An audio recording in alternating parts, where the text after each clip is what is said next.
சிந்து பேரவி அடுத்து வர எபிசோடில் பார்த்திங்க அப்படின்னா இந்த மாதிரி ஆறுமுகத்துக்கு வந்து இந்த மாதிரி சிறந்த விவசாயி அப்படிங்கிற பட்டம் கொடுக்கறதுக்காக ஒரு ஃபங்க்ஷன் வந்து ரெடி பண்ணுறாங்க. அந்த ஃபங்க்ஷனுக்கு பார்த்திங்கன்னா என்ன சாரீ கட்டுறது அப்படின்னு சொல்லிட்டு சிந்து வந்து சிவா கிட்ட கேட்குறாங்க. அவங்க 2 பேரும் ஜாலியாக பேசிட்டு நீ இந்த சாரீ கட்டு அப்படின்னு சொல்லிட்டு ஜாலியாக ஃபங்க்ஷனுக்கு கிளம்பி ரெடி ஆகிடுறாங்க. ஆனால் பைரவிக்கு வந்து சாரீலேருந்து எல்லாமே வாங்கிட்டு போய் ஆறுமுகம் கொடுக்குறாங்க. ஆனால் பைரவி பார்த்திங்கன்னா நான் ஃபங்க்ஷனுக்கு வர முடியாதுன்னு சொல்கிறாங்க. ப்ளீஸ் பைரவி ஃபங்க்ஷனுக்கு வான்னு சொல்லிட்டு கெஞ்சுறாங்க. உடனே பார்த்திங்கன்னா பைரவி சரி நான் ஃபங்க்ஷனுக்கு வரேன், அப்போ நீ எனக்கு டிவோர்ஸ் கொடுக்குறேன்னு கேட்குறாங்க. அதுக்கு ஆறுமுகம் வந்து சொல்கிறாங்க, என்னால் முடியாத பைரவி, நீ வந்து என் உயிரே போனாலும் உனக்கு நான் டிவோர்ஸ் கொடுக்க மாட்டேன், உனக்கு என்றைக்கு டிவோர்ஸ் கொடுக்குறேனோ அன்றைக்கி என் உயிர் போயிடுச்சுன்னு அர்த்தம் அப்படிலாம் சொல்லிட்டு பேசுகிறாங்க. இதுக்கப்புறம் பார்த்திங்க அப்படின்னா ஆறுமுகம் வந்து கிளம்பி போயிடுறாங்க. உடனே பார்த்திங்க பைரவி வரலையான்னு கேட்கும்போது பைரவிக்கு வந்து உடம்பு சரியில்லை அதனால தான் வரல அப்படின்னு சொல்லிட்டு சொல்லிடுறாங்க.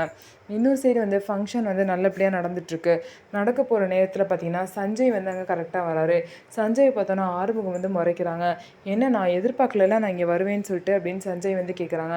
உனக்கு என்ன இங்கே வேலை அப்படின்னு சொல்லிட்டு ஆறுமுகமும் முறைச்சிக்கிட்டே கேட்குறாங்க. ஸோ இப்படியே பார்த்திங்க அப்படின்னா சீரியலில் வந்து முடிக்கிறாங்க. ஸோ கண்டிப்பாக சஞ்சய் வந்து அந்த ஃபங்க்ஷனில் ஏதாவது ஒரு பிரச்சனை வந்து பண்ணாமல் இருக்க மாட்டாங்க. ஏதாவது ஒரு பிரச்சனை பண்ணி ஆறுமுகத்தையும் பைரவியும் பிரிக்கணும் அப்படின்னு சொல்லிட்டு தான் ட்ரை பண்ணுறாங்க. ஸோ என்ன நடக்க போகுது, ஃபங்க்ஷனில் எந்த பிரச்சனையும் இல்லாமல் நடக்குமா அப்படிங்கிறத பொறுத்திருந்து பார்க்கலாம். நம்ம வீடியோ உங்களுக்கு பிடிச்சிருந்தா நம்ம வீடியோவை லைக் பண்ணிக்கோங்க. மறக்காமல் நம்மளோட சேனலை சப்ஸ்கிரைப் அண்ட் ஹைப் பண்ணிவிட்டு பாருங்கள்.